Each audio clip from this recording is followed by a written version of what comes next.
नमस्कार विद्यार्थी मित्रांनो, राज्यसेवा पूर्व परीक्षा 2024 सेशनातून आपली राज्यसेवा पूर्व परीक्षा पीवायक्यू सिरीज जी काय आहे ती मागच्या काही भागापासून आपण सुरू केलेली आहे। आजपर्यंतच्या विभिन्न भागांमध्ये आपण या ठिकाणी राज्यसेवा पूर्व परीक्षा 2013, राज्यसेवा पूर्व परीक्षा 2014, 15 आणि 16 अशा संबंध प्रश्नपत्रिकांसंबंधीची जी काही चर्चा आहे ती कंटिन्यू केलेली आहे।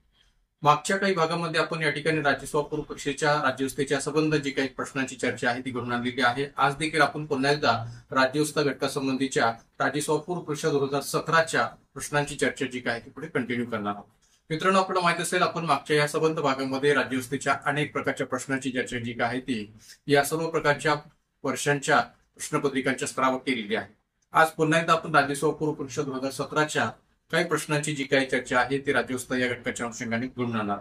तर सुरू करूया आजच्या या राज्यसेवा पूर्व परीक्षा 2017च्या भाग 1 ला। मित्रांनो, या भाग 1 च्या माध्यमातून काही प्रश्नांची जी काही चर्चा आहे ती सुरुवातीला आपण घडवणार आहोत आणि त्यानंतर राज्यसेवा पूर्व परीक्षा 2017च्या भाग 2 च्या माध्यमातून आपण उर्वरित काही प्रश्नांची चर्चा जी काही ती पुढे घडवून आणणार आहोत। तर आजच्या या भाग 1 मध्ये आपण जो काही पहिला प्रश्न पाहणार आहोत तो या प्रकारचा आहे। पहा, या ठिकाणी जोड्या जुळवा या अर्थाने प्रश्न विचारला गेलेला आहे आणि या जोड्या जुळवामध्ये दोन भाग केलेले आहेत। एक भाग जो आहे तो अधिनियम आणि दुसरा आहे त्याशी संबंधित तरतूद।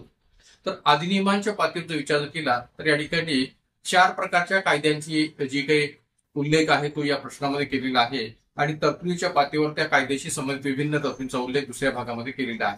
तर आपण पाहू शकता की अ विधान दिलेलं आहे भारतीय परिषद अधिनियम 1909, ब विधान दिलेलं आहे भारत सरकार अधिनियम 1919, क विधान दिलेलं आहे भारत सरकार अधिनियम 1935 आणि ड आहे भारतीय स्वातंत्र्य अधिनियम 1947। आणि तरतुदींमध्ये या ठिकाणी पहिली तरतूद आहे आता राजा हा अधिकाराचा स्रोत राहिला नाही। दुसरी तरतूद आहे केंद्रामध्ये द्विदल शासन पद्धती किंवा द्विशासन पद्धती। तिसरी तरतूद आहे पहिल्यांदाच मुस्लिम समुदायासाठी स्वतंत्र प्रतिनिधित्व आणि चौथी तरतूद आहे प्रांतांमध्ये द्विशासन पद्धती। तर मित्रांनो, या ठिकाणी या जोड्या जुळवाच्या प्रश्नामध्ये आपल्याला सहज पद्धतीने लक्षात येलं पाहिजे किंवा एका बाजूला स्वातंत्र्यपूर्व कालखंडातील ब्रिटिशांनी केलेल्या विभिन्न कायद्यांचा संदर्भ दिलेला आहे, विभिन्न अधिनियमांचा संदर्भ दिलेला आहे आणि त्याच अधिनियमातील असणाऱ्या तरतुदी दुसऱ्या बाजूला दिलेल्या आहेत आणि त्या आधारावर आपल्याला योग्य जोड्या जुळवा किंवा योग्य जोड्या लावा या अर्थाने हा प्रश्न जो काय तो सोडवायचा आहे। आपण जर या ठिकाणी या प्रश्नाबाबतचे खालचे पर्याय उत्तर पाहिली तर या ठिकाणी आपल्याला या पद्धतीने सांगता येतील। पहिला पर्याय दिलेला आहे अ3 ब4 क2 ड1, दुसरा पर्याय दिलेला आहे अ4 ब3 क2 ड1, तिसरा पर्याय दिलेला आहे अ3 ब4 क1 आणि ब2 आणि चौथा पर्याय दिलेला आहे अ4 ब2 क1 आणि ड3। तर अशा प्रकारचे 4 पर्याय या ठिकाणी इथं दिलेले आहेत पर्याय उत्तर या अनुषंगाने आपल्या या आधारावर या ठिकाणी या प्रश्नाचं उत्तर जे काय ते शोधायचं। मात्र पहा की ज्या विद्यार्थ्याला या ठिकाणी या स्वातंत्र्यपूर्व कालखंडामध्ये ज्या ज्या काही वेगळ्या प्रकारच्या ब्रिटिशांनी महत्वपूर्ण असे अधिनियम किंवा कायदे केलेले आहेत आणि त्या कायद्यात त्या तरतुदीविषयीची विस्तृत माहिती असेल तरच या ठिकाणी याबाबतचं उत्तर आपल्याला योग्य पद्धतीने देता येऊ शकेल। मात्र पहा की या ठिकाणी पहिला जो काही पर्याय आहे अधिनियमांच्या पातळीवर पहिला जो अधिनियम स्पष्ट केलेला आहे की भारतीय परिषद अधिनियम 1909, तर याचा संबंध या ठिकाणी आपल्याला या पद्धतीने जोडता येईल की भारतामध्ये स्वतंत्र मतदारसंघांची निर्मिती ज्या 1909च्या कायद्याच्या माध्यमातून विचार घेतली होती तर त्या स्वतंत्र मतदारसंघांच्या निर्मितीचा संबंध प्रथमतः या ठिकाणी मुस्लिमांच्या रचनातून आपल्याला जोडता येऊ शकतो आणि म्हणून मुस्लिमांसाठी स्वतंत्र मतदारसंघांची निर्मिती ही 1909च्या कायद्याद्वारे विचारात घेतली गेली होती आणि म्हणून या ठिकाणी 1909च्या अधिनियमाची जी काही बाब आहे किंवा 1909चा अधिनियम जो काय आहे तो पर्याय क्रमांक 3च्या तरतुदीशी आपल्याला जोडता येऊ शकतो की पहिल्यांदाच मुस्लिम समुदायासाठी स्वतंत्र प्रतिनिधित्व किंवा स्वतंत्र मतदारसंघांची निर्मिती या अर्थाने अ पर्यायाचा संबंध आपण 3 या तरतुदीशी जोडू शकतो। त्यानंतर दुसरा ब पर्याय जो आहे की भारत सरकार अधिनियम 1919, तर याचा संबंध आपल्याला प्रांतांमध्ये द्विशासन पद्धती किंवा द्विदल शासन पद्धती याच्याशी जोडता येऊ शकतो की राखीव खाते सोपीव खाते अशा प्रकारची जी काही द्विदल शासन पद्धती किंवा द्विशासन पद्धती प्रांतामध्ये स्वीकारली गेली ते भारत सरकार अधिनियम 1919च्या कायद्यानुसार। तर त्यामुळे ब या पर्यायाचा संबंध जो काय तो चौथ्या तरतुदीशी जोडता येऊ शकतो म्हणून ब चा संबंध चौथ्या तरतुदीशी आपल्याला जोडता येईल। त्यानंतर भारत सरकार अधिनियम 1935, तर भारत सरकार अधिनियम 1935 चा संबंध जो काय आहे तो ऑब्व्हियसली पर्याय क्रमांक 2 शी जोडता येऊ शकेल की केंद्रामध्ये द्विदल शासन पद्धती किंवा केंद्रामध्ये द्विशासन पद्धती म्हणजे प्रांतांमध्ये असणारी द्विशासन पद्धती ही समाप्त करण्यात आली, रद्द करण्यात आली आणि त्या ऐवजी 1935च्या कायद्याच्या माध्यमातून केंद्रामध्ये द्विशासन पद्धतीचा स्वीकार केला गेला हे आपल्याला इथं स्पष्टपणे सांगता येऊ शकेल. तर त्यामुळे क पर्यायाचा संबंध जो काय तो केंद्रामध्ये द्विशासन पद्धती पर्याय क्रमांक 2 याच्याशी जोडता येऊ शकेल. आणि ड जो आहे की भारतीय स्वातंत्र्य अधिनियम 1947 किंवा भारतीय स्वातंत्र्याचा कायदा 1947 तर याचा संबंध पर्याय क्रमांक 1 शी जोडता येऊ शकेल की आता राजा हा अधिकाराचा स्रोत राहिला नाही. आता राजा हा अधिकाराचा स्रोत राहिलेला नाहीये किंवा जे काही ब्रिटनमध्ये असणारं जे काही राजपद आहे, राजपदावर असणारी जी काही व्यक्ती आहे मग ती राजा असो अथवा राणी ही अधिकाराचा स्रोत राहिलेला नाहीये हे या अर्थाने 1947च्या स्वातंत्र्य अधिनियमाच्या माध्यमातून आपण स्पष्ट करता येऊ शकतो. आणि म्हणून ड पर्यायाचा संबंध जो काय तो पर्याय क्रमांक 1 शी आपण जोडता येऊ शकतो. तर या अर्थाने या ठिकाणी या प्रश्नाचं उत्तर आपल्याला सांगता येईल पर्याय क्रमांक 1 की अ 3 ब 4 क 2 आणि ड 1 अशा अर्थाने या प्रश्नाचं उत्तर आहे या ठिकाणी पर्याय क्रमांक 1. तर मित्रांनो या ठिकाणी या प्रश्नाच्या अनुषंगाने जी काही थोडीशी विस्तृत माहिती आहे पुढे आपण पाहणार आहोत की ज्या माध्यमातून आपल्याला या संबंध अधिनियम किंवा कायद्यांच्या बाबतीतच्या विभिन्न ज्या काही तरतुदी आहेत त्या तरतुदीवर थोडासा विस्ताराने प्रकाश टाकता येऊ शकेल. तर त्यामुळे या संबंध ज्या काही तरतुदी आहेत विभिन्न या अधिनियमांच्या बाबतच्या ते थोडक्यात आपण पुढे विस्ताराने पाहूया. पाहू शकता आपण की 1909चा मोर्लेमेंटो सुधारणा कायदा की ज्या कायद्याच्या माध्यमातून केंद्रीय कायदे मंडळाची सदस्य संख्या ही 16 वरून 60 केली गेली. म्हणजे कायदे मंडळाच्या पातळीवरची असलेली सदस्य संख्या ही 16 वरून 60 केली ही 1909च्या मोर्लेमेंटो सुधारणा कायद्याच्या पातळीवर असलेली महत्वपूर्ण तरतूद आहे. प्रांतीय कायदे मंडळाचा विस्तार व केंद्रीय कायदे मंडळाचे अधिकार क्षेत्र वाढवले. मुस्लिमांसाठी स्वतंत्र मतदारसंघांची निर्मिती म्हणजे पहिल्यांदाच या ठिकाणी मुस्लिमांसाठी स्वतंत्र मतदारसंघांची निर्मिती किंवा स्वतंत्र प्रतिनिधित्वाची निर्मिती ही केली गेली होती. कार्यकारी मंडळामध्ये भारतीयांचा समावेश केला गेला होता या कायद्याच्या माध्यमातून. आणि विशेष म्हणजे सत्येंद्र प्रसाद सिन्हा या कार्यपालिकेतील पहिले भारतीय सदस्य म्हणून यांचा उल्लेख करता येऊ शकेल. तर मित्रांनो याही बाबतीत प्रश्न विचारला जाऊ शकेल की 1909च्या मोर्लेमेंटो सुधारणा कायद्याच्या माध्यमातून कार्यकारी मंडळामध्ये भारतीयांचा समावेश केला गेला तर मग अशी कोणती व्यक्ती होती की ज्या व्यक्तीचा समावेश कार्यकारी मंडळाच्या पातळीवर केला गेला होता तर ती व्यक्ती होती सत्येंद्र प्रसाद सिन्हा की जे कार्यपालिकेतले पहिले भारतीय सदस्य होते हे आपल्याला स्पष्ट करता येऊ शकेल. तर त्यामुळे या संबंध ज्या काही 1909च्या कायद्याच्या तरतुदी आहेत ते आपण चांगल्या पद्धतीने लक्षात ठेवायची गरज आहे. त्यानंतर 1919चा जो काही मॉन्टेग्यू सुधारणा कायदा आहे तर त्या कायद्याच्या बाबतीत विचार केला तर केंद्रीय व प्रांतीय विशेषाची वेगळी करून केंद्रीय व प्रांतीय कायदे मंडळांना त्यावर कायदे करण्याचा अधिकार दिला गेला. प्रांतामध्ये द्विदल राज्य पद्धती म्हणजेच राखीव खाते आणि एक प्रकारे सोपीव खाते अशी जी काही पद्धती आहे ती स्वीकारली गेली. राखीव खात्यांची जबाबदारी ब्रिटिश मंत्र्यांकडे सोपवली होती तर सोपीव खात्याची जबाबदारी भारतीय प्रतिनिधींकडे सोपवली गेली होती. तर अशा पद्धतीने हेही एक सुधारणा किंवा तरतूद आपल्याला सांगता येऊ शकते. त्याचबरोबर केंद्रीय कायदे मंडळ द्विग्रही म्हणजे राज्यसभा आणि लोकसभा या दोन सभागृहांच्या स्तरावर असणारं केंद्रीय कायदे मंडळ जे काय ते द्विग्रही केलं गेलं. त्याचबरोबर हाय कमिशनर हे पद निर्माण करून भारत मंत्र्याची काही कामे त्याच्याकडे सोपवली गेली. म्हणजे 1919च्या या अधिनियमानुसार हाय कमिशनर हे पद सुद्धा निर्माण केलं गेलं होतं आणि भारत मंत्र्याची काही कामे त्याच्याकडे सोपवली गेली होती. आणि सांप्रदायिक आधारावर या ठिकाणी मतदारसंघांच्या निर्मितीमध्ये अँग्लो इंडियन करता किंवा भारतीय ख्रिश्चनांकरता स्वतंत्र मतदारसंघांची निर्मिती किंवा त्यांच्या विस्ताराचाही विचार या कायद्याद्वारे केला गेला होता. म्हणजे ज्या पद्धतीने या ठिकाणी मुस्लिमांच्या स्वतंत्र मतदारसंघ किंवा स्वतंत्र प्रतिनिधित्वाचा विचार 1909च्या कायद्यामध्ये केलेला होता त्याच पद्धतीने सांप्रदायिक आधारावर अँग्लो इंडियन आणि भारतीय ख्रिश्चनांसाठी स्वतंत्र मतदारसंघांची निर्मिती 1919च्या कायद्याद्वारे विचार केली आहे. आणि त्याचबरोबर 1935चा भारतीय संघराज्य कायदा की ज्या कायद्यामध्ये अत्यंत महत्वाच्या अशा तरतुदी केलेल्या होत्या आणि विशेषतः या ठिकाणी या 1935च्या कायद्याविषयी बऱ्याच वेळा आयोगाकडून प्रश्न विचारला होतो. त्यामुळे या कायद्यातल्या संबंध तरतुदी आपल्याला चांगल्या पद्धतीने माहिती असणं अपेक्षित आहे किंवा तयार असणं गरजेचं आहे. तर इथं पहा की संघ राज्य शासन पद्धतीचा स्वीकार, संघ सूची, राज्य सूची, समवर्ती सूची यांची निर्मिती या कायद्याद्वारे केली गेली आणि उर्वरित अधिकार जे काय ते व्हायसरायकडे सोपवले गेले. मित्रांनो या ठिकाणी आणखीन एक मी गोष्ट सांगू इच्छितो की याच्यावर सुद्धा आयोगाने मागे प्रश्न विचारला होता की संघ सूची, राज्य सूची, समवर्ती सूची हे 1935च्या कायद्याद्वारे निर्माण केलेली आहेच आहे पण उर्वरित अधिकार हे संसदेकडे सोपवलेले होते का इतर कोणाकडे तर उर्वरित अधिकार हे व्हायसरायकडे सोपवलेले होते. म्हणजे आज जर आपण पाहिलं तर या ठिकाणी भारतीय राज्यघटनेच्या कलम 248च्या माध्यमातून उर्वरित अधिकाऱ्यांची जबाबदारी ही कोणाकडे सोपवलेली आहे तर केंद्र सरकारकडे सोपवलेली आहे. मात्र या ठिकाणी 1935च्या कायद्याच्या माध्यमातून उर्वरित अधिकाऱ्यांची जबाबदारी ही व्हायसरायकडे सोपवली होती हेही आपण चांगल्या पद्धतीने लक्षात ठेवण्याची गरज आहे. केंद्रात द्विदल शासन पद्धतीची सुरुवात, प्रांतातली द्विदल शासन पद्धती समाप्त केली गेली आणि प्रांतांना जबाबदार शासन पद्धतीचा विचार करता येऊ शकला. प्रांतांना स्वायत्ता दिली गेली. प्रांतात द्विग्रही कायदे मंडळ विशेषतः बंगाल, मुंबई, मद्रास, बिहार, उत्तर प्रदेश अशा या संबंध प्रांतांच्या स्तरावर या ठिकाणी द्विगिरी कायदेमंडळाची निर्मिती, संघीय न्यायालयाची स्थापना 1937ला संघीय न्यायालय आपल्याकडे स्थापन झालं, फेडरल कोर्ट ऑफ इंडिया. एक प्रकारे या ठिकाणी या संघीय न्यायालयाची स्थापना ही पण गोष्ट या कायद्याची दृष्टीने महत्वाची आहे. संघ लोकसंयोगाची स्थापना तसेच प्रांतिक आणि संयुक्त लोकसंयोगाची स्थापना हेही या कायद्याचं एक विशेष महत्व म्हणून सांगता येऊ शकेल किंवा विशेष तरतूद म्हणून सांगता येऊ शकेल. मतदानाच्या अधिकाराचा विस्तार आणि प्रांतात जबाबदार शासनपतीचा स्वीकार. तर अशा अनेक महत्वाच्या तरतुदी 1935च्या कायद्याच्या माध्यमातून केल्या गेलेल्या आहेत, हे इथं आपण जाणीवपूर्वक लक्षात ठेवण्याची गरज आहे. त्याचबरोबर 1947चा भारत स्वतंत्र कायदा किंवा भारत स्वतंत्र विषयक अधिनियम जो आहे तो सुद्धा आपण या ठिकाणी विसरता कामा नये, कारण की याही अनुषंगाने आयोगाकडून बऱ्याच वेळा प्रश्न विचारले जातात. तर त्यामुळे या कायद्यातल्या तरतुदी कोणत्या होत्या, तर या कायद्याने भारत पाकिस्तान ही दोन सार्वभौम राष्ट्रे निर्माण केलेली होती किंवा निर्माण झालेली होती. दोन्ही राष्ट्रांची विधिमंडळ आपापल्या देशात कायदे करण्यास सार्वभौम झालेली होती. नवीन राज्यघटना तयार होईपर्यंत सध्या अस्तित्वात असलेल्या घटना समित्याच कायदेमंडळाची कामे करतील आणि कायदेमंडळास घटना तयार करण्याखेरीज पूर्वीच्या मध्यवर्ती कायदेमंडळाचे सर्व अधिकार असतील, असंही या कायद्यामध्ये नमूद केलेलं होतं. म्हणजे जोपर्यंत या ठिकाणी भारतीय राज्यघटना तयार होणार नाहीये तोपर्यंत या ठिकाणी ज्या काही अस्तित्वात असलेल्या घटना समित्या आहेत त्याच काम पाहतील आणि पूर्वीचेच कायदेमंडळ जे या ठिकाणी मध्यवर्ती कायदे म्हणून आपले अधिकार पार पाडतील.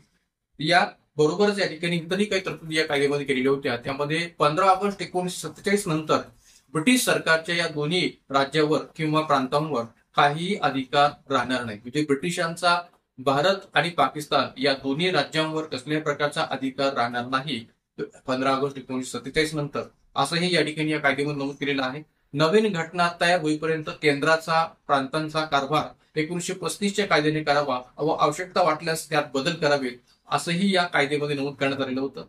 त्याचबरोबर ब्रिटिश बादशहाकडे असलेले सार्वभौम सत्तेचे सर्व अधिकार हिंदी संस्थानाकडे देण्यात आले आणि ही संस्थाने व ब्रिटिश राज्य यांच्या दरम्यान झालेले सर्व करार आणि तहनामे 15 ऑगस्ट पासून रद्द ठरतील, हे देखील या कायद्यामध्ये मान्य करण्यात आलेलं होतं. तर अशा अनेक महत्वाच्या तरतुदी की ज्या या ठिकाणी 1947च्या स्वातंत्र्यविषयक अधिनियमामध्ये केल्या गेलेल्या आहेत त्या आपण चांगल्या पद्धतीने लक्षात ठेवण्याची गरज आहे. का तर या संबंध कायदे आणि त्या कायद्यातले असणाऱ्या तरतुदीविषयी आयोगाकडून वेळोवेळी प्रश्न विचारले गेलेले आहेत. तर या ठिकाणी हा पहिला प्रश्न जो काय आहे तो त्या अर्थाने आपण इथं विचार करू शकतो. आता जाऊया आपण पुढच्या दुसऱ्या प्रश्नाकडे की अनुच्छेद 352 खाली आणीबाणीच्या घोषणेबाबत विधाने विचारात घ्या. प्रश्न काय पहा की अनुच्छेद 352 खाली आणीबाणीच्या घोषणेबाबत विधाने विचारात घ्या. अविधान तिच्या घोषणेपासून 1 महिन्याचा काळ संपल्यानंतर तो आपोआपच संपुष्टात येते जर तिला लोकसभेच्या ठरावाद्वारे वरील कालावधी संपण्याच्या अगोदर मान्यता मिळाली नाही तर. आणि ब विधान आहे राष्ट्रपतीला आणीबाणी घोषित करण्याचा अधिकार आहे, मात्र त्यासाठी संपूर्ण मंत्रिमंडळाने त्यांना ती घोषित करण्यासाठी लिखित स्वरूपात शिफारस केली तर. पर्याय उत्तर आहेत पर्याय 1 विधान अ बरोबर, पर्याय 2 विधान ब बरोबर, पर्याय 3 दोन्ही विधाने बरोबर आणि पर्याय 4 दोन्ही विधाने चुकीची. तर मित्रांनो या ठिकाणी अनुच्छेद 352 आणि त्याची रिलेटेड असणाऱ्या आणीबाणीच्या घोषणेच्या अनुषंगाने कोणती विधाने बरोबर आहेत हे आपल्याला इथं शोधायचं आहे. तर मग आता पहा की या ठिकाणी आपल्याला माहित असेल की भारतीय राज्यघटनेमध्ये कलम 352 असेल, कलम 356 असेल आणि कलम 360 असेल ते वेगवेगळ्या प्रकारच्या आणीबाणीशी रिलेटेड आहे, आणीबाणीशी संबंधित आहे. कलम 352चा संबंध हा राष्ट्रीय आणीबाणी किंवा भारतातल्या पातळीवर राष्ट्रीय स्तरावरचे राष्ट्रपती राजवट या रचनातून सांगता येतो. कलम 356चा संबंध जो काय तो घटक राज्यातील राष्ट्रपती राजवटीची रचना सांगता येतो आणि कलम 360चा संबंध जो काय तो आर्थिक आणीबाणीच्या रचनातून स्पष्ट करता येतो. पण मात्र या ठिकाणी इथं जो प्रश्न विचारलेला आहे तो कलम 352च्या घोषणेच्या दृष्टिकोनातून विचारलेला प्रश्न आहे आणि त्याशी संबंधित विधानं दिलेली आहेत. तर एक विधान आपण या ठिकाणी योग्य पद्धतीने तपासून घेऊया आणि त्यामध्ये काही चूक आहे का हे शोधण्याचा एक प्रयत्न करूया. मग आता पहा की कलम 352 किंवा अनुच्छेद 352 खाली आणीबाणीच्या घोषणेबाबत विधाने विचारात घ्या. पहिलं विधान असं दिलेलं आहे की तिच्या घोषणेपासून 1 महिन्याचा काळ संपल्यानंतर ती आपोआपच संपुष्टात येते जर तिला लोकसभेच्या ठरावाद्वारे वरील कालावधी संपण्याच्या अगोदर मान्यता मिळाली नाही तर मित्रांनो या ठिकाणी या विधानामध्ये जे काही विधान दिलेलं आहे ते पूर्णतः बरोबर आहे का, तर या ठिकाणी हे विधान पूर्णतः बरोबर नाहीये. का तर या ठिकाणी या विधानामध्ये जो उल्लेख केलेला आहे कोणता की लोकसभेच्या ठरावाद्वारे, तर हा उल्लेख चुकीचा आहे आणि हा उल्लेख चुकीचा असल्या कारणामुळे अविधान जे काय आहे ते चुकीचं आहे. की तिच्या घोषणेपासून 1 महिन्याचा काळ संपल्यानंतर ती आपोआपच म्हणजे जी काही या ठिकाणी आणीबाणीशी संबंधित उद्घोषणा आहे ती तिचा 1 महिन्याचा काळ संपल्यानंतर आपोआपच संपुष्टात येते जर तिला संसदेच्या दोन्ही सभागृहाद्वारे, इथं काय असणं अपेक्षित आहे की संसदेच्या दोन्ही सभागृहाद्वारे वरील कालावधी संपण्याच्या अगोदर मान्यता मिळाली नाही तर. पण इथं जो या ठिकाणी या अविधानामध्ये उल्लेख केलेला आहे तो काय केलेला आहे की लोकसभेच्या ठरावाद्वारे, तर हा उल्लेख चुकीचा आहे. इथं असणं अपेक्षित आहे की या ठिकाणी संसदेच्या दोन्ही सभागृहाद्वारे. तर त्यामुळे या ठिकाणी अविधान जे काय आहे ते चूक आहे. विशेषतः जर का आपल्याला या ठिकाणी याबाबतची खात्री करून घ्यायची असेल तर भारतीय राज्यघटनेतलं कलम 352(4) जे काय आहे ते आपण तपासून पाहू शकता, कारण की कलम 352(4) मध्ये याबाबतची तरतूद केली गेलेली आहे या अविधानाच्या दृष्टीने. म्हणून कलम 352(4) चा जर विचार केला तर या ठिकाणी तरतूद असणं काय अपेक्षित आहे की संसदेच्या दोन्ही सभागृहाच्या ठरावाद्वारे, संसदेच्या दोन्ही सभागृहाच्या ठरावाद्वारे वरील कालावधी संपण्याच्या अगोदर मान्यता मिळाली नाही तर असं असणं ते अपेक्षित आहे. म्हणून अविधान या ठिकाणी चुकीचं आहे. आता राहिला प्रश्न ब विधानाचा, तर ब विधान नेमकं काय आहे पहा की राष्ट्रपतीला आणीबाणी घोषित करण्याचा अधिकार आहे, मात्र त्यासाठी संपूर्ण मंत्रिमंडळाने त्यांना ती घोषित करण्यासाठी लिखित स्वरूपात शिफारस केली तर. आता वरवर या ठिकाणी पाहिलं तर या ठिकाणी ब विधान जे काय आहे ते प्रथमदर्शनी बरोबर आहे असं वाटतं आपल्याला. पण या ठिकाणी भारतीय राज्यघटनेतल्या कलम 352(3) ची जी काही तरतूद आहे ती जर आपण योग्य पद्धतीने तपासून पाहिली तर या ठिकाणी ब विधान सुद्धा चुकीचं आहे असं आपल्याला लक्षात येऊ शकेल. तर भारतीय राज्यघटनेच्या कलम 352(3) नुसार या ठिकाणी या ब विधानामध्ये नेमकं काय चुकीचं आहे, तर राष्ट्रपतीला आणीबाणी घोषित करण्याचा अधिकार आहे हे बरोबर आहे, मात्र त्यासाठी संपूर्ण मंत्रिमंडळाने की जो या ठिकाणी कलम 75 खाली संदर्भ दिलेला आहे मंत्रिमंडळाच्या पाठीवरचा, तर तोही इथं अपेक्षित आहे. आणि त्यांना ती घोषित करण्यासाठी लिखित स्वरूपात शिफारस केली तर ही लिखित स्वरूपात शिफारस केली तर असा उल्लेख जो काय तो चुकीचा आहे. ती राष्ट्रपतीला लिखित कळविण्यात आल्याखेरीज या अर्थाने तो उल्लेख असणं आवश्यक आहे की लिखित कळविण्यात आल्याखेरीज. लिखित स्वरूपात शिफारस केली हा उल्लेख चुकीचा आहे. तर इथे या ठिकाणी काय असणं अपेक्षित आहे, लिखित कळविण्यात आल्याखेरीज असं असणं उल्लेख अपेक्षित आहे. म्हणून भारतीय राज्यघटनेच्या कलम 352(3) मधल्या तरतुदीचा विचार करता या ब विधानामध्ये मंत्रिमंडळाने याचा विस्ताराने विचार होणं अपेक्षित होतं कलम 75 खाली जो काही संदर्भ दिलेला आहे त्या अर्थाने. आणि त्याबरोबर लिखित स्वरूपात शिफारस केली तर हा जो काही उल्लेख आहे तो तसा न ठेवता लिखित कळविण्यात आल्याखेरीज असा असणं अपेक्षित होतं. आणि म्हणून या ठिकाणी कलम 352(3) मधील या तरतुदीचा विचार करता ब देखील विधान जे काय ते चुकीचं आहे. आणि म्हणून या ठिकाणी अ आणि ब ही दोन्ही विधाने या प्रश्नातील चुकीची आहेत. एकही विधान बरोबर नाहीये. आणि म्हणून या ठिकाणी पर्याय क्रमांक 4 हे या प्रश्न उत्तर स्पष्ट करता येईल की दोन्ही विधाने चुकीची. पर्याय क्रमांक 4 दोन्ही विधाने चुकीची हे या प्रश्न उत्तर स्पष्ट करता येईल. तर या अनुषंगाने पुढे आपण विस्तृत माहिती पाहूया. पहा की कलम 352(4) नुसार प्रस्तुत करण्यात आलेली प्रत्येक उद्घोषणा संसदेच्या प्रत्येक सभागृहासमोर ठेवण्यात येईल. कलम 352(4) नुसार प्रस्तुत करण्यात आलेली प्रत्येक उद्घोषणा संसदेच्या प्रत्येक सभागृहासमोर म्हणजे दोन्ही सभागृहासमोर ठेवण्यात येईल. आणि ती उद्घोषणा पूर्वीच्या उद्घोषणेस रद्द करणारी असल्यास, म्हणजे पूर्वी काढलेल्या घोषणेस रद्द करणारी असल्यास तेवढी बाब खेरीज करून, म्हणजे तेवढी बाब सोडून किंवा खेरीज करून एरवी 1 महिना संपताच ती उद्घोषणा किंवा ती घोषणा तो कालावधी संपण्यापूर्वी, म्हणजे कोणता कालावधी, तर 1 महिन्याचा हा जो काही कालावधी आहे तो संपण्यापूर्वी संसदेच्या दोन्ही सभागृहांच्या ठरावाद्वारे, न की लोकसभेच्या ठरावाद्वारे, संसदेच्या दोन्ही सभागृहांच्या ठरावाद्वारे तिला मान्यता दिलेली नसेल किंवा देण्यात आलेली नसेल तर अंमलात आणण्याचे बंद होईल. म्हणजे अशा पद्धतीने हा कलम 352(4) चा जो काही संदर्भ आहे तो दिला गेलेला आहे. आणि यामध्ये संसदेच्या दोन्ही सभागृहांच्या ठरावांद्वारे तिला मान्यता देण्यात आली नसेल तर संबंधित उद्घोषणा अंमलात आणण्याचे बंद होईल असा उल्लेख असणं अपेक्षित होतं या अविधानामध्ये, पण तो तसा नाहीये. म्हणून अविधान चुकीचा आहे. राहिला प्रश्न ब विधानाच्या पाठीवर. तर कलम 352(3) चा संदर्भ नेमका कसा आहे तेही आपण पहा की कलम 352(3) नुसार कलम 352(1) खालील उद्घोषणा, म्हणजे जी काही कलम 352(1) खालील उद्घोषणा राष्ट्रपतींच्या माध्यमातून आणीबाणी जाहीर करण्याची विचार घेतली जाते, तर कलम 352 खालील उद्घोषणा किंवा अशा उद्घोषणेमध्ये बदल करणारी उद्घोषणा काढण्यात यावी असा संघ राज्याच्या मंत्रिमंडळाचा पण मंत्रिमंडळाचा जो संदर्भ आहे तो कशा अर्थाने, म्हणजेच कलम 75 खाली नियुक्त केलेला प्रधानमंत्री व मंत्रिमंडळ दर्जाचे अन्य मंत्री मिळून बनलेल्या मंत्रिपरिषदेचा. म्हणजे प्रश्नामध्ये व विधानामध्ये या मंत्रिमंडळ शब्दाचा असा विस्ताराने उल्लेख केलेला आहे का? नाही केलेला. पण या ठिकाणी या कलम 352 मध्ये याचा संदर्भ जो आहे तो या पद्धतीने घेतलेला आहे की असा संघ राज्याच्या मंत्रिमंडळाचा म्हणजेच कलम 75 खाली नियुक्त केलेल्या प्रधानमंत्री व मंत्रिमंडळ दर्जाचे अन्य मंत्री मिळून बनलेल्या मंत्रिपरिषदेचा निर्णय राष्ट्रपतीस लेखी कळविण्यात आल्याखेरीज राष्ट्रपती अशी घोषणा प्रस्तुत करणार नाही. लेखी कळविण्यात आल्याखेरीज हा उल्लेख सुद्धा या ठिकाणी महत्वाचा आहे आणि म्हणून राष्ट्रपती अशी घोषणा प्रस्तुत करणार नाही जोपर्यंत त्याला त्या प्रकारे लेखी कळविण्यात आलं जात नाही. तर या अर्थाने या ठिकाणी हा 352 संदर्भ सुद्धा महत्वाचा आहे ब विधानाच्या दृष्टीने. त्यामुळे या ठिकाणी या प्रश्नातले दोन्ही विधाने हे चुकीचे आहेत. या अर्थाने या ठिकाणी प्रश्नोत्तर आहे पर्याय क्रमांक 4. जाऊया पुढच्या प्रश्नाकडे.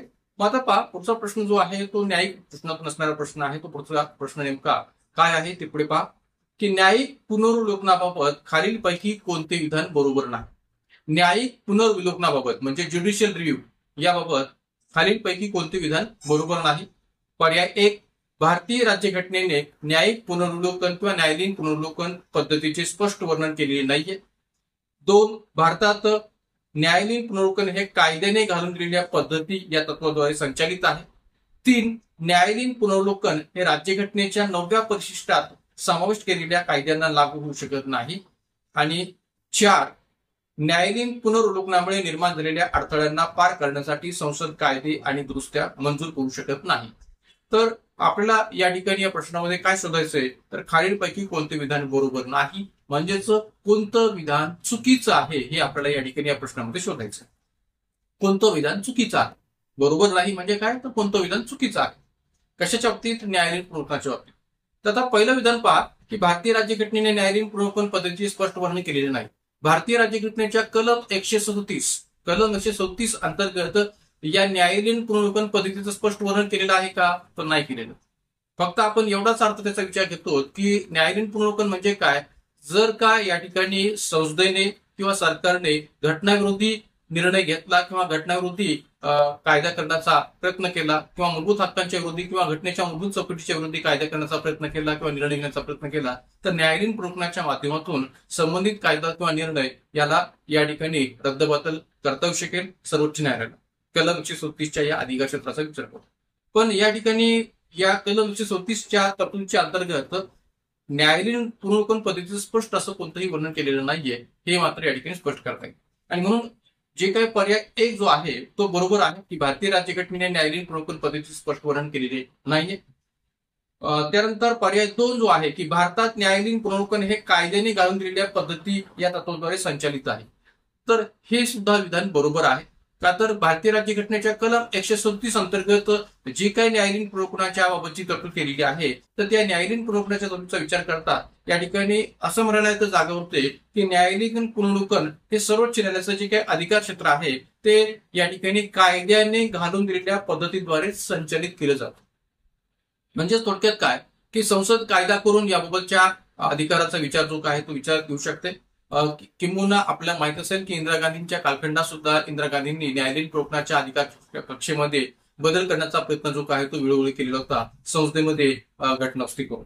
तर त्यामुळे संसद जी काय ती कायद्याने घालून दिलेल्या पद्धतीद्वारे संबंधित न्यायालयीन पुनर्विलोकनाच्या अधिकाराला संचलित करत असते हे म्हणणं सुद्धा बरोबर आहे. आणि विशेष म्हणजे भारतीय राज्यघटनेच्या कलम 137 मध्ये हाही उल्लेख केलेला आहे की सर्वोच्च न्यायालयाच्या बाबतची कलम 145 मधली जी काही तरतूद आहे नियम तयार करणे म्हणजे न्यायालयीन नियम तयार करण्याच्या योजनातून किंवा न्यायालयीन नियमाच्या बाबतची जी काही तरतूद आहे त्याचा विचार करता कलम 145 मध्ये असं उल्लेख केलेला आहे की कलम 145 मध्ये या नियमांना अधीन राहून सर्वोच्च न्यायालय न्यायालयीन पुनर्विलोकनाच्या अधिकाराचा विचार करू शकेल असाही उल्लेख या ठिकाणी कलम 137 मध्ये केलेला आहे. तर त्यामुळे या ठिकाणी भारतात न्यायालयीन पुनर्विलोकन हे कायद्याने घालून दिलेल्या पद्धती या तत्वाद्वारे संचलित आहे हे कलम 145 मधल्या तरतुदीच्या आधारे सुद्धा योग्य वाटतं किंवा योग्य आहे.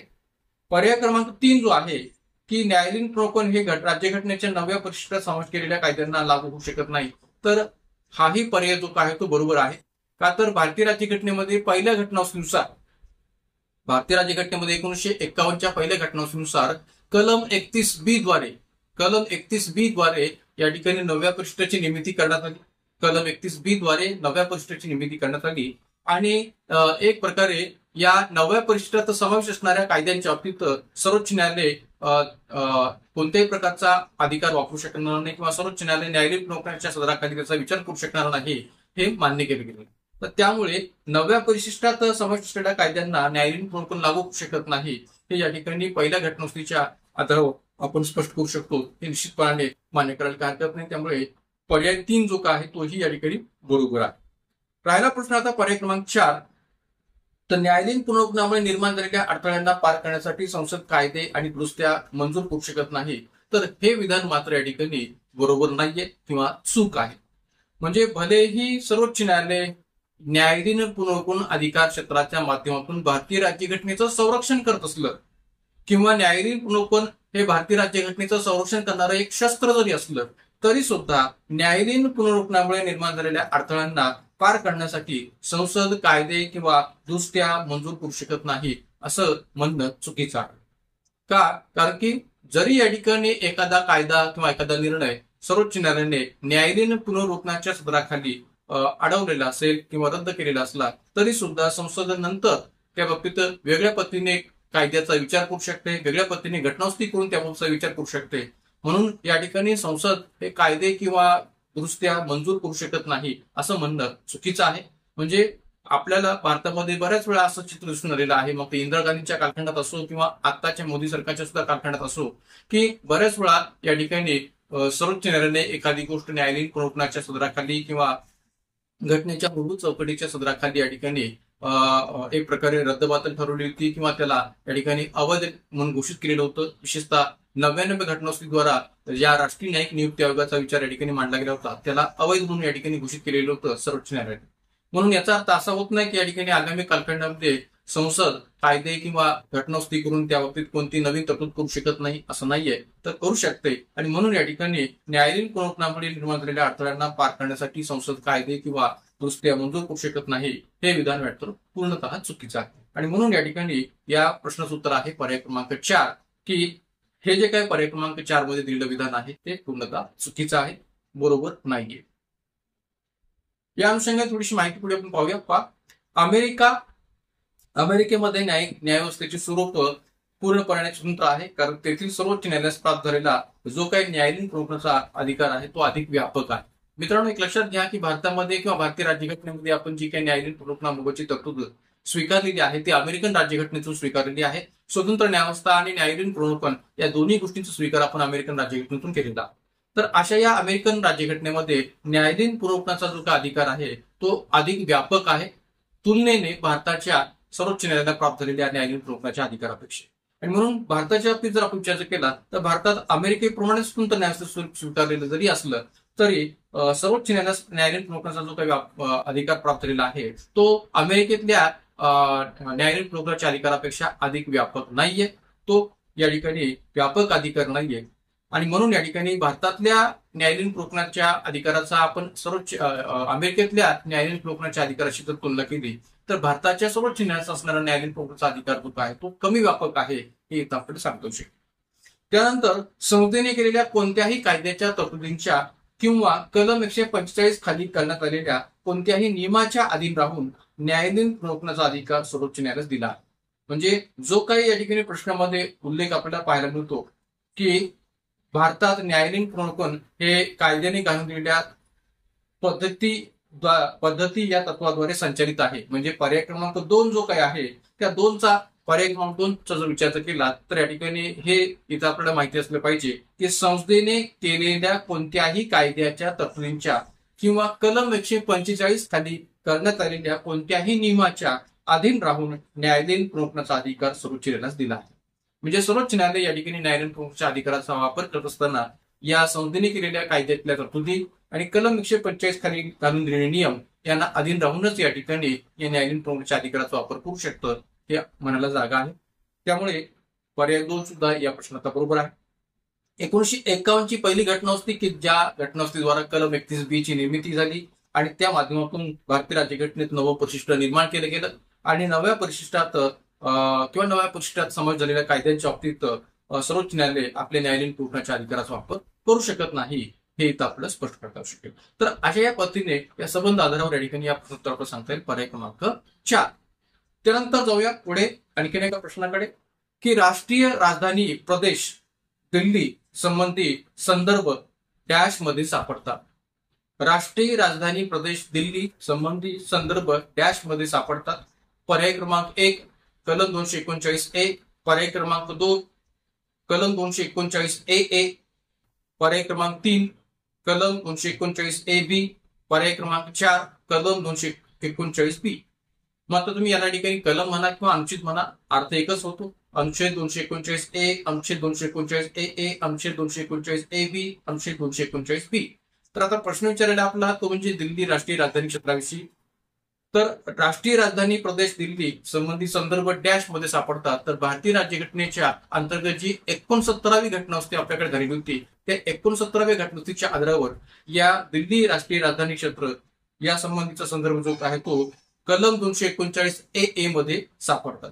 आणि म्हणून या ठिकाणी या प्रश्नोत्तर आहे पर्याय क्रमांक 2 अनुच्छेद 239 ए. तर अनुच्छेद 239 ए नेमकं काय आहे आणि त्यामध्ये विभिन्न प्रकारच्या तरतुदी काय आहेत हेही आपल्याला माहिती असणं गरजेचं आहे. कारण की या संबंध 239 ए च्या तरतुदीविषयी सुद्धा आयोगाने बऱ्याच वेळा प्रश्न विचारलेले आहेत. विशेषतः या ठिकाणी दिल्लीच्या मुख्यमंत्र्यांची नेमकी कुणाकडून केली जाते, दिल्लीच्या मंत्र्यांची नेमणूक नेमकी कुणाकडून केली जाते, तिथं असणारं जे काय उपराज्यपालाचं असणारं जे काय स्थान आहे ते नेमकं काय आहे. तर 2021 मध्ये या दिल्ली राष्ट्रीय राजधानी योजनातून केंद्र सरकारने नेमका कोणता कायदा केलेला आहे अशा अनेक बाबतीची माहिती सुद्धा आपल्याला या दिल्ली राष्ट्रीय राजधानी क्षेत्राच्या योजनातून ठेवणं अपेक्षित आहे. तर याबाबतचा थोडासा उलगडा जो काय आहे तो पुढे आपण विस्ताराने करूया. पहा पुढे. तर उत्तर आहे या प्रश्नाचं पर्याय क्रमांक 2 कलम 239 ए. 69व्या घटनादुरुस्तीद्वारे निर्माण झालेल्या कलम 239 ए मधील ज्या काही तरतुदी आहेत त्या थोडक्यात आपण इथं विस्ताराने पाहूया की या कलमात दिल्ली या संघ राज्य क्षेत्राला दिल्ली राष्ट्रीय राजधानी क्षेत्र किंवा दिल्ली राष्ट्रीय राजधानी राज्य क्षेत्र असे म्हणण्यात येईल असा उल्लेख केलेला आहे. दिल्लीच्या प्रशासकाचे नाव उपराज्यपाल असे करण्यात आले. दिल्ली या राष्ट्रीय राजधानी राज्य क्षेत्रासाठी विधानसभा असेल. आज आपल्याला तिथे विधानसभा पाहायला मिळते आणि अशा या विधानसभेतील जागा राष्ट्रीय राजधानी राज्य क्षेत्रीय मतदारसंघातून प्रत्यक्ष निवडणुकीद्वारे निवडण्यात आलेल्या सदस्यांमधून भरण्यात येतील. म्हणजे दिल्ली विधानसभेतल्या सदस्यांची निवड हे प्रत्यक्ष जनतेकडून प्रत्यक्ष निवडणुकीद्वारे करण्यात येईल. दिल्ली विधानसभेला दिल्लीसाठी राज्यसूची आणि समवर्ती सूचीतील विषयांवर कायदा करता येईल. म्हणजे दिल्ली विधानसभेला दिल्लीसाठी राज्यसूची आणि समवर्ती सूचीतील विषयांवर कायदा करता येईल. परंतु राज्यसूचीतील कायदा व सुव्यवस्था, पोलीस, भूमी या विषयांवर कायदा करता येणार नाही. म्हणजे ज्या पद्धतीने घटक राज्यांना राज्यसूचीतील सर्वच विषयावर कायदा करण्याचा अधिकार असतो तसं या ठिकाणी दिल्ली राष्ट्रीय राजधानी क्षेत्राला आहे का? तसा अधिकार दिल्ली राष्ट्रीय राजधानी क्षेत्राला नाहीये. भले राज्यसूची आणि समवर्ती सूचीतील विषयावर कायदा करण्याचा त्यांना अधिकार असला तरी राज्यसूचीतील कायदा व सुव्यवस्था, पोलीस, भूमी या विषयांवर दिल्ली विधानसभेला कायदा करता येणार नाही अशी तरतूद कलम 239 ए मध्ये पाहायला मिळते. त्याचबरोबर संसदेला दिल्लीबाबत कोणत्याही विषयावर कायदा करते. म्हणजे संसद ही सुद्धा दिल्ली या दृष्टिकोनातून या ठिकाणी कायदा करू शकते. का तर शेवटी दिल्ली हे राष्ट्रीय राजधानी क्षेत्र असण्याबरोबरच केंद्रशासित प्रदेश आहे आणि त्यामुळे या ठिकाणी संसदेला दिल्लीबाबत कोणत्याही विषयावर कायदा करता येईल. विधानसभेचा कायदा संसदेच्या कायद्याशी सुसंगत नसेल तर तो रद्द ठरेल. म्हणजे जो काही दिल्ली विधानसभेने केलेला कायदा संसदेच्या कायद्याशी जर सुसंगत नसेल तर तो रद्द ठरेल. इतर घटक राज्यांमध्ये संसदेला राज्यसूचीतील विषयावर कायदा करता येत नाही. याबाबत दिल्ली विधानसभेचे स्थान मात्र दुय्यम आहे. जर आपण पाहिलं तर या ठिकाणी इतर घटक राज्यामध्ये संसदेला राज्यसूचीतील विषयावर कायदा करता येतो का? तर करता येत नाही. हा एक सांगता येईल की या ठिकाणी विशिष्ट परिस्थिती वगळता संसदेला राज्यसूचीतील विषयावर कायदा करता येत नाही. म्हणजे विशिष्ट परिस्थिती म्हणजे काय की एक प्रकारे पूर्ण देशपातळीवर या ठिकाणी आणीबाणी घोषित केलेली आहे. घटक राज्यात जर राष्ट्रपती राजवट घोषित केलेली असेल किंवा दोन पेक्षा अधिक घटक राज्यांनी जर तशी विनंती केंद्र सरकारकडे किंवा संसदेकडे केलेली असेल तर किंवा एखाद्या परदेशी कराराची अंमलबजावणी करायची असेल तर अशी जी काही विशिष्ट परिस्थिती आहे ती विशिष्ट परिस्थिती वगळता संसदेला घटक राज्यावर राष्ट्रीय विषयावर कायदा करता येत नाही. याबाबत दिल्ली विधानसभेचे स्थान दुय्यम आहे. का तर संसदेला या ठिकाणी राष्ट्रीय विषयावर कायदा करता येतो म्हणून त्यांचे स्थान दुय्यम आहे. दिल्ली मंत्रिमंडळाच्या सल्ल्यानुसार उपराज्यपाल वागतील. ज्या पद्धतीने या ठिकाणी घटक राज्यामध्ये मंत्रिमंडळाच्या सल्ल्यानुसार राज्यपाल वागतात, तसं दिल्ली मंत्रिमंडळाच्या सल्ल्यानुसार उपराज्यपाल वागतील. परंतु त्यांना मंत्रिमंडळाचा सल्ला न पटल्यास, म्हणजे संबंधित उपराज्यपालांना मंत्रिमंडळाचा सल्ला जर पटला नाही, न पटल्यास ती बाब राष्ट्रपतींकडे सोपवतील आणि राष्ट्रपतींच्या त्यावरील निर्णयानुसार कृती करतील.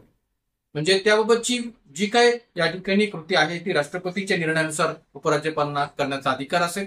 मात्र असा निर्णय होईपर्यंत जर ती बाब त्यांच्या म्हणजेच उपराज्यपालांच्या मते तात्काळ कृती करणे आवश्यक ठरावी इतकी निकडीची किंवा गरजेची असेल, तर त्या बाबतीत उपराज्यपाल त्यांना योग्य वाटेल तो निर्णय घेऊ शकतील.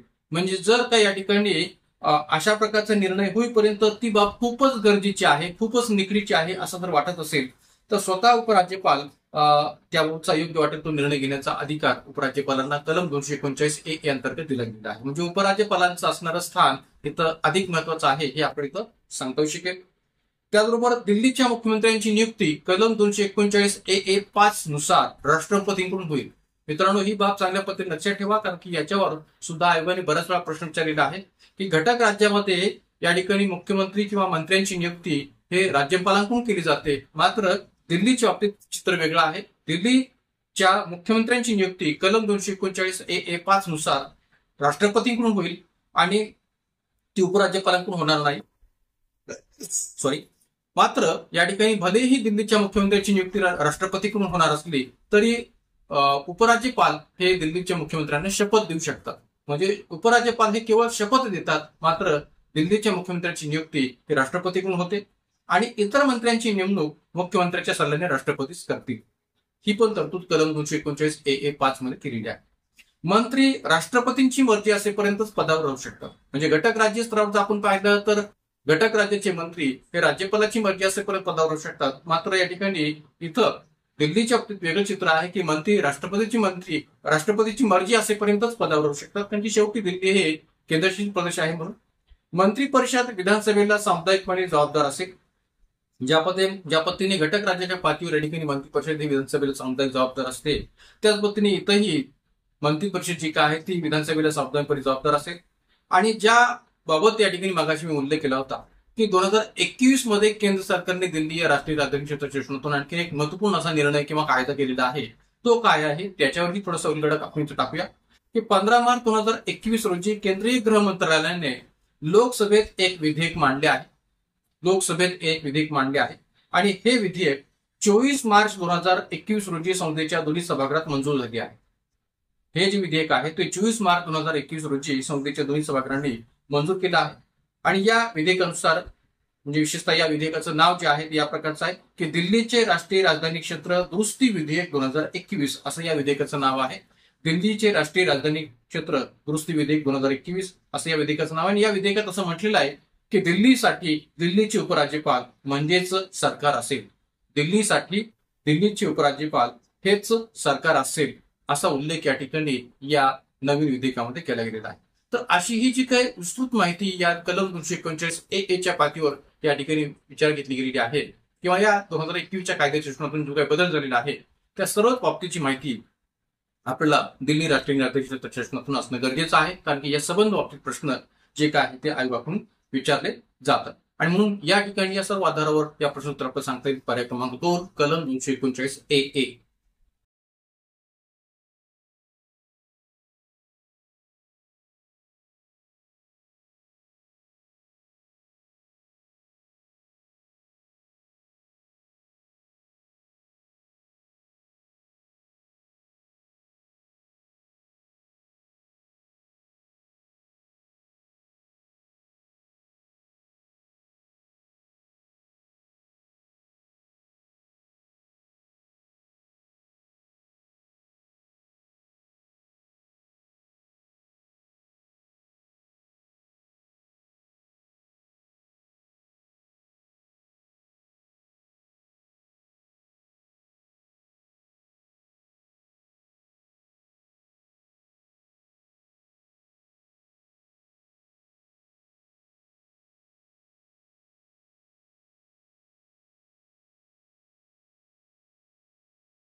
तर मित्रांनो, ब्रेक नंतर पुन्हा एकदा आपण आपल्या 2017च्या राज्यसभा पूर्व परीक्षेच्या प्रश्नांना पुढे कंटिन्यू करत आहोत. पहा पुढचा एक प्रश्न. 108वी घटनावस्ती विधेयक याबाबत खालील विधाने विचारात घ्या. 108वी घटनावस्ती विधेयक याबाबत खालील विधाने विचारात घ्या. अ. ते लोकसभा आणि राज्यांच्या विधानसभेमध्ये महिलांसाठी 1/3 राखीव जागेसंबंधी होते. ब विधान. राज्यसभेने ते विधेयक 9 मार्च 2010 रोजी मंजूर केले होते. क विधान. लोकसभेने विधेयकावर कधीच मतदान केले नाही. आणि ड विधान. 15व्या लोकसभेच्या विसर्जनानंतर ते रद्द झाले. वरीलपैकी कोणती विधाने बरोबर आहेत? पर्याय 1 फक्त अ, ब आणि ड. पर्याय 2 फक्त ब, क आणि ड. पर्याय 3 फक्त अ, ब आणि क.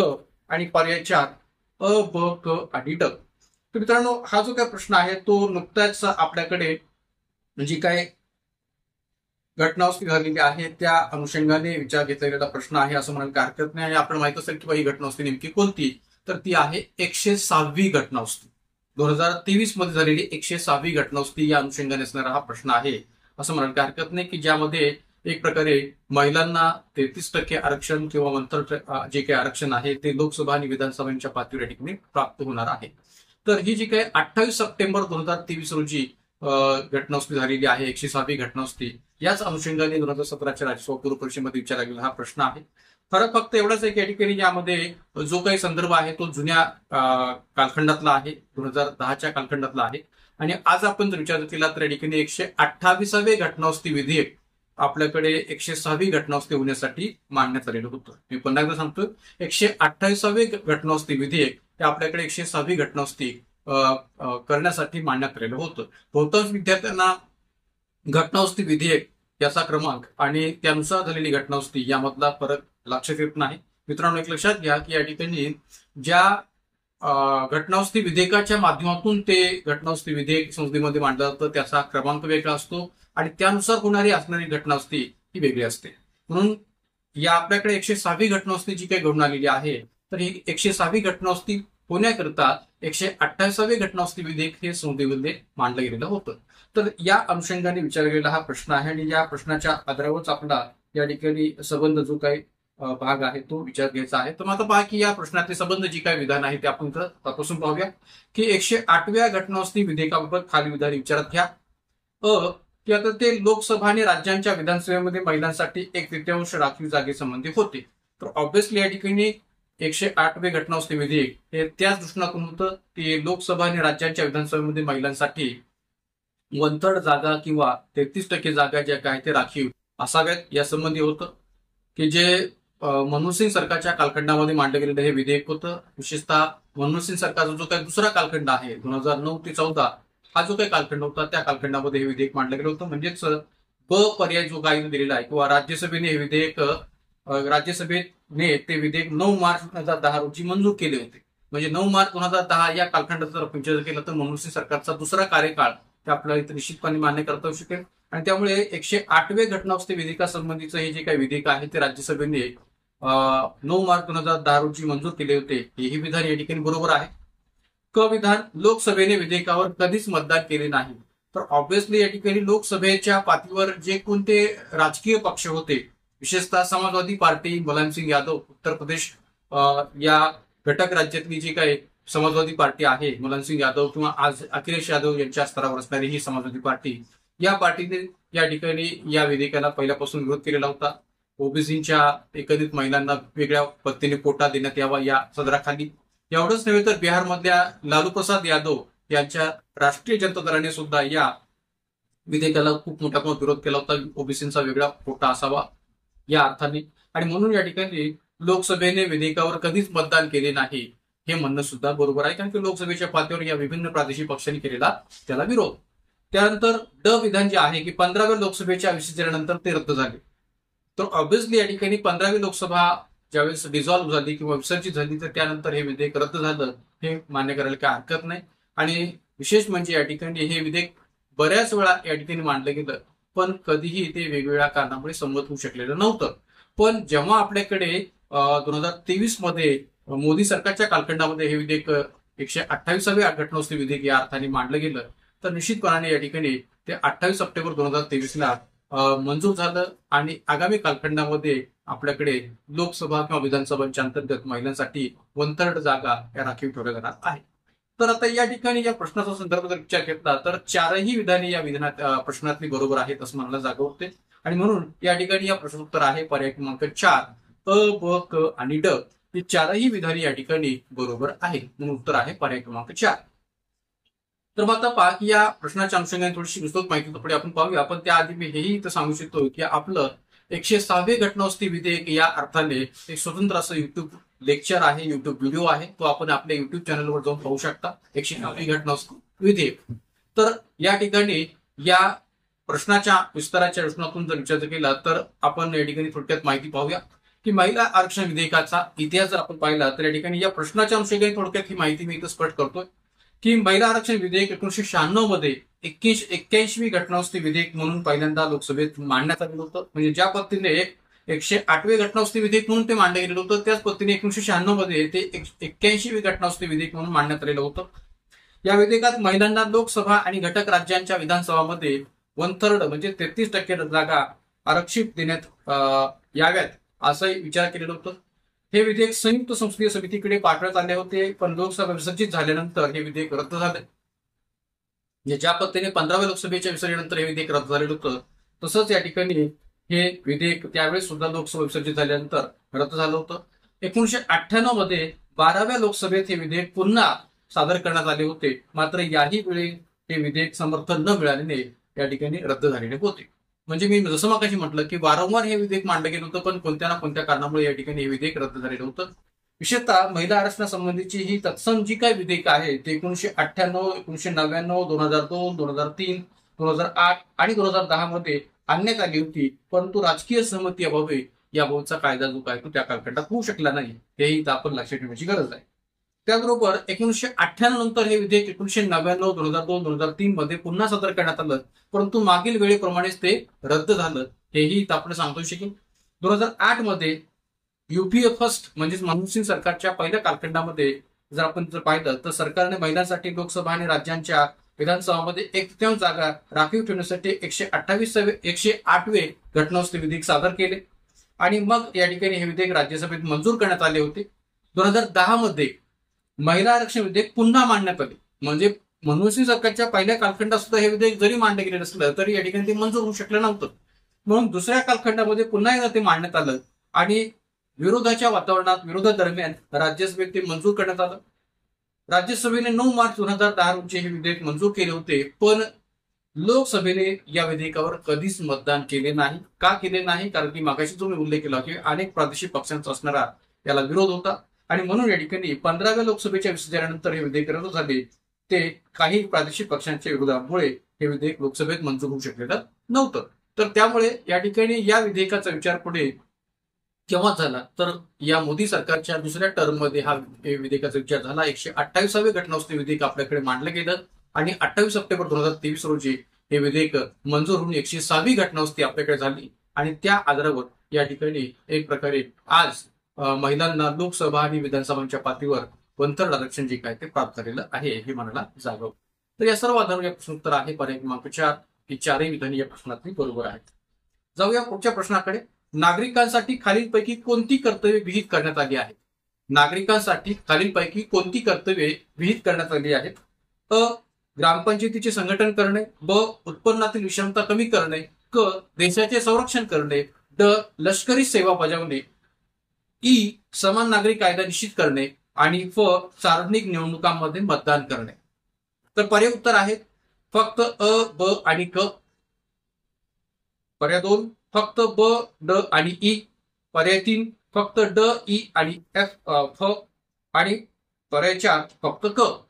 तर मित्रांनो या ठिकाणी हा जो काय प्रश्न विचारलेला आहे तो मूलभूत कर्तव्यांच्या अनुषंगाने विचारलेला आहे. आपल्याला माहिती असेल भारतीय राज्यघटनेच्या भाग 4A मध्ये मूलभूत कर्तव्यांची तरतूद केलेली आहे. 42व्या घटनानुसार डॉक्टर सोल्डसिंह समितीच्या शिफारशीनुसार आपण या मूलभूत कर्तव्यांचा भारतीय राज्यघटनेत समावेश केलेला आहे आणि भारतीय राज्यघटनेच्या कलम 51A कलम 51A मध्ये ही संबंध मूलभूत कर्तव्यांची यादी आपल्याला पाहायला मिळते. पण या ठिकाणी जो काही पर्याय दिलेले आहे त्या पर्यायांचा विचार केला तर खालीलपैकी कोणती कर्तव्ये विहित करण्यात आलेली आहेत असा प्रश्न या ठिकाणी विचारात घेतलेला आहे. तर आता पहा की या ठिकाणी अपर्याय दिलेला आहे की ग्रामपंचायतीचे संघटन करणे, तर हे काही या ठिकाणी मूलभूत कर्तव्याचा भाग आहे का? नाहीये. तर भारतीय राज्यघटनेच्या कलम 40 नुसार मार्गदर्शक तत्वामध्ये मोडणारा हा भाग आहे की ग्रामपंचायतीचे संघटन करणे. त्यानंतर प पर्याय उत्पन्नातील विषमता कमी करणे. तर भारतीय राज्यघटनेच्या मार्गदर्शक तत्वामध्येच कलम 38(2) नुसार उत्पन्नातील विषमता कमी करणे या अनुषंगाने असणारी तरतूद आपल्याला पाहायला मिळते. त्यामुळे कलम 38(2) नुसार असणारी ही मार्गदर्शक तत्वामध्ये तरतूद आहे. देशाचे संरक्षण करणे हे मात्र मूलभूत कर्तव्य आपल्याला स्पष्ट करते. हे मात्र मूलभूत कर्तव्य इथे विहित करण्यात आलेलं आहे असं मान्य करायला काय हरकत नाही. की भारतीय राज्यघटनेच्या कलम 51(a)(d) नुसार देशाचे संरक्षण करणे हे येथे मूलभूत कर्तव्य आहे. ड पर्याय लष्करी सेवा बजावणे, तर याचाही समावेश मूलभूत कर्तव्यामध्ये नाहीये. समान नागरी कायदा निश्चित करणे, तर मार्गदर्शक तत्वामध्येच ही तरतूद आहे. कलम 44 नुसार युनिफॉर्म सिव्हिल कोड किंवा समान नागरी कायदा, एकरूप नागरी संहिता याबाबतचा उल्लेख केलेला आहे. आणि फ पर्याय सार्वजनिक निवडणुकांमध्ये मतदान करणे, तर मतदान करणे हा काही मूलभूत कर्तव्याचा भाग नाहीये आणि त्यामुळे या ठिकाणी मतदान करणे हेही मूलभूत कर्तव्य म्हणून विहित करण्यात आलेलं नाहीये मूलभूत कर्तव्याची यादीमध्ये. आणि म्हणून सार्वजनिक निवडणुकांमध्ये मतदान करणे ही भारतीय राज्यघटनेच्या पातळीवर प्रौढ मताधिकाराच्या रचनातून कलम 326 मध्ये तरतूद आहे हे इथं सांगता शकेल. आता एकंदरीत या संबंध पर्यायांचा विचार केला तर कोणतं एकमेव मूलभूत कर्तव्य या ठिकाणी विहित करण्यात आलेलं आहे, तर ते फक्त पर्याय क्रमांक क मध्ये की देशाचे संरक्षण करणे, फक्त क देशाचे संरक्षण करणे. आणि म्हणून या ठिकाणी हा प्रश्न उत्तर आहे पर्याय क्रमांक 4 फक्त क. का तर देशाचे संरक्षण करणे कलम 51(a)(d) खाली हे एकच मूलभूत कर्तव्य या संबंध पर्यायामध्ये आपल्याला स्पष्ट करता शिकेल. म्हणून उत्तर आहे पर्याय क्रमांक 4 फक्त क. मग आता पहा की भाग 4(a) मध्ये मूलभूत कर्तव्यांचा उल्लेख घटनेमध्ये केलेला आहे. कलम 51(a) मध्ये मूलभूत कर्तव्याची तरतूद आहे. कलम 51(a)(a) to (a)(k) या ठिकाणी मूलभूत कर्तव्याची संबंध 11 मूलभूत कर्तव्यांची यादी दिलेली आहे. 1976च्या 42व्या घटनासुद्धा भारतीय राज्यघटनेत समाविष्ट 10 मूलभूत कर्तव्य होती. 11वं मूलभूत कर्तव्य हे 2002 साली 86व्या घटनासुद्धा समाविष्ट करण्यात आलेला आहे. आणि जसं मी मगाशी म्हटल्याप्रमाणे की जी काही प्रश्नामध्ये दिलेले संदर्भ आहेत किंवा प्रश्नामध्ये दिलेले पर्याय आहेत याचा विचार जर केला तर राज्य सरकार ग्रामपंचायत स्थापन करण्याची योजना करेल याबाबतची तरतूद कलम 40 मध्ये केलेली आहे. उत्पन्नातील विषमता कमी करणे कलम 38(2) मध्ये केलेली तरतूद आहे मार्गदर्शक तत्वाच्या पातळीवर. राष्ट्राचे रक्षण करणे व राष्ट्राच्या सेवेत सदैव सज्ज असणे कलम 51(a)(d) मधले तरतूद मूलभूत कर्तव्याच्या पातळीची एकमेव तरतूद म्हणून या ठिकाणी या पर्यायामध्ये स्पष्ट करता येईल. समान नागरी कायदा युनिफॉर्म सिव्हिल कोड ही पण मार्गदर्शकत्वामध्ये असलेली तरतूद आहे कलम 44 खाली. आणि भारतीय राज्यघटनेत कलम 326 नुसार प्रौढ मताधिकाराबाबतची तरतूद स्पष्ट केलेला आहे.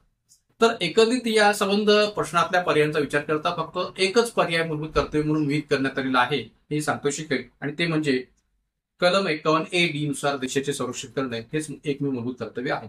म्हणून या अर्थाने या ठिकाणी प्रश्न उत्तर आहे पर्याय क्रमांक 4 फक्त क. त्यानंतर जाऊया पुढच्या प्रश्नाकडे. खालील विधाने विचारात घ्या.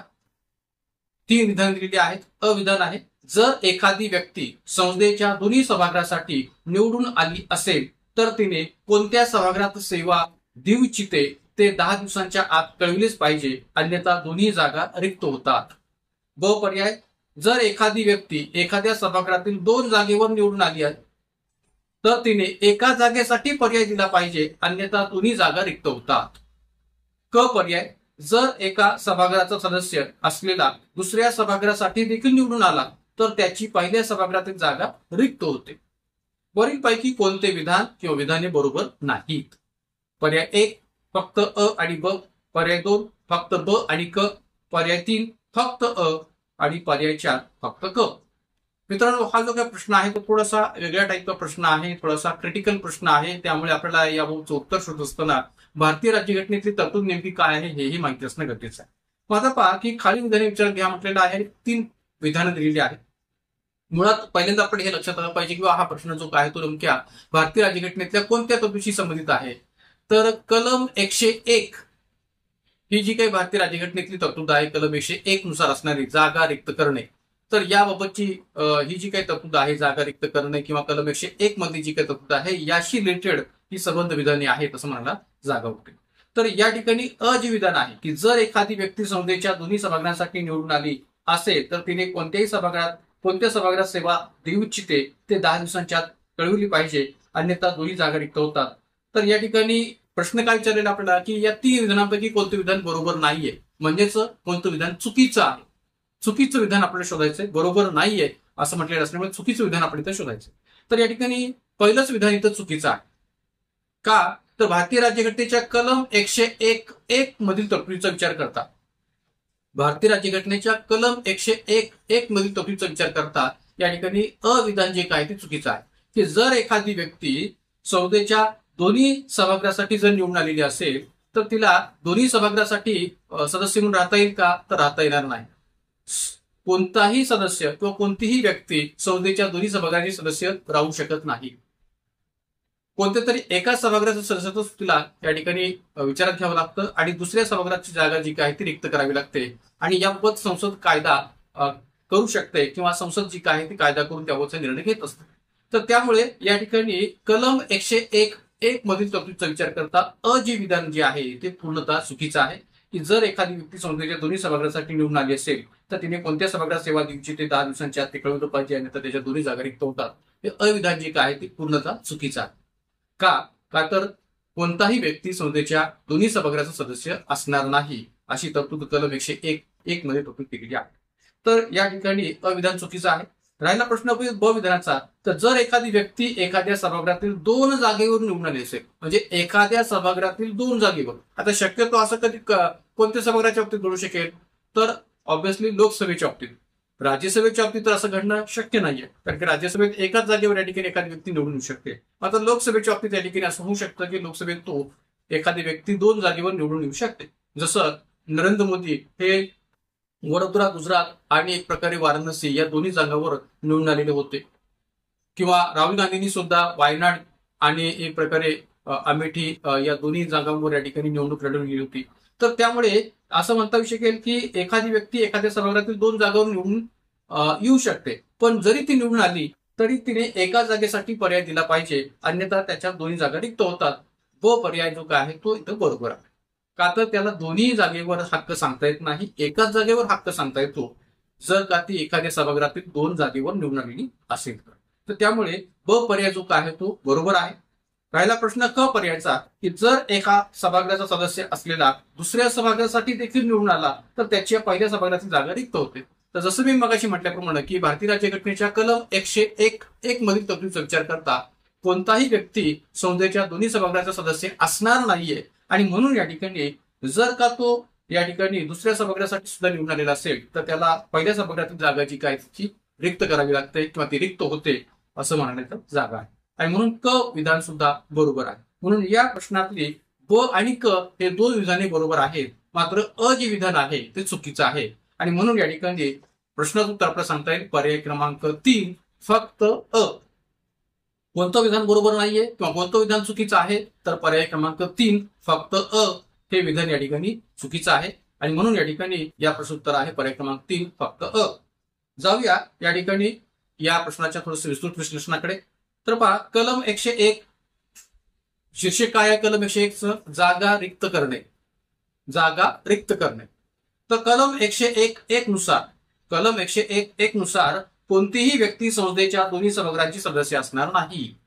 जसं मी मगाशी म्हटलं होतं की कोणतीही व्यक्ती संसदेच्या दोन्ही सभागृहाची सदस्य असणार नाही, आणि जी व्यक्ती दोन्ही सभागृहांची सदस्य म्हणून निवडून गेली असेल, जी व्यक्ती संसदेच्या दोन्ही सभागृहांची सदस्य म्हणून निवडून गेली असेल तिने दोहोंपैकी कोणत्याही एका सभागृहातील तिची जागा रिक्त करावी यासाठी संसदेकडून कायद्याद्वारे तरतूद केली जाईल. याबाबत संसदेकडून कायद्याद्वारे तरतूद केली जाते. कशा करता? की ती कोणत्याही एका सभागृहातील तिची जागा तिने रिक्त करावी या अर्थाने. आणि पुन्हा आणखीन एक तरतूद सुद्धा लक्षात ठेवा, ती म्हणजे कोणती? तर कलम 101(2) मध्ये सुद्धा तरतूद महत्वाची आहे. कारण की आपण कलम 101 नुसार जर आपण पाहिलं तर या ठिकाणी काय उल्लेख केलेला आहे की कोणतीही व्यक्ती संसदेच्या दोन्ही सभागृहाचे सदस्य असणार नाही. जर असेल तर तिच्या एखाद्या सभागृहाची जागा रिक्त होते. पण कलम 101(2) नुसार काय म्हटलेलं आहे? तर उल्लेख काय केलेला आहे की कोणतीही व्यक्ती संसद आणि राज्य विधिमंडळ या सभागृहांच्या पातळीवर सदस्य असणार नाही. म्हणजे संसदेच्या एखाद्या सभागृहाचे सुद्धा सदस्य आणि राज्य विधिमंडळाच्या एखाद्या सभागृहाचे सदस्य, म्हणजे लोकसभा सभागृहाचे सदस्य आणि विधानसभा सभागृहाचे सदस्य असं असणार का? तर असणार नाही. म्हणून कलम 101(2) नुसार कोणतीही व्यक्ती संसद व राज्याच्या विधिमंडळाचे सभागृह या दोन्हींची सदस्य असणार नाही. जर एखादी व्यक्ती या दोन्ही सभागृहांचे सदस्य म्हणून निवडून गेल्यास तिने तिचा राज्य विधिमंडळ सभागृहातील कालावधी काय म्हटलेले पहा की जर एखादी व्यक्ती या दोन्ही सभागृहाचे सदस्य म्हणून निवडून गेली असल्यास तिने तिचा राज्य विधिमंडळ सभागृहातील कालावधी संपण्यापूर्वी आपल्या राज्य विधिमंडळ जागेचा राजीनामा दिला असेल, राजीनामा दिला नसेल तर तिची संसदेतील जागा रिक्त होईल. म्हणून कलम 101(2) नुसार असणारी तरतूद जी काय ती पण चांगल्या पद्धतीने लक्षात ठेवा, की ज्यामध्ये असा उल्लेख केलेला आहे की कोणतीही व्यक्ती संसद व राज्य विधिमंडळाचे सदस्य, सभागृहाचे सदस्य म्हणून जर असेल तर त्याला तशा प्रकारचे सदस्य म्हणून विचारात घेता येणार नाही. दोन्ही सभागृहांचे सदस्य ती असू शकणार नाही. जर एखादी व्यक्ती या दोन्ही सभागृहाचे सदस्य म्हणून निवडून गेलेली असेल तर तिचा राज्य विधिमंडळ सभागृहातील कालावधी संपण्यापूर्वी आपल्या राज्य विधिमंडळ जागेचा राजीनामा जर तिने दिला नसेल तर त्याची संसदेची जागा रिक्त होईल, अशी तरतूद या ठिकाणी कलम 101(2) नुसार केली गेलेली आहे.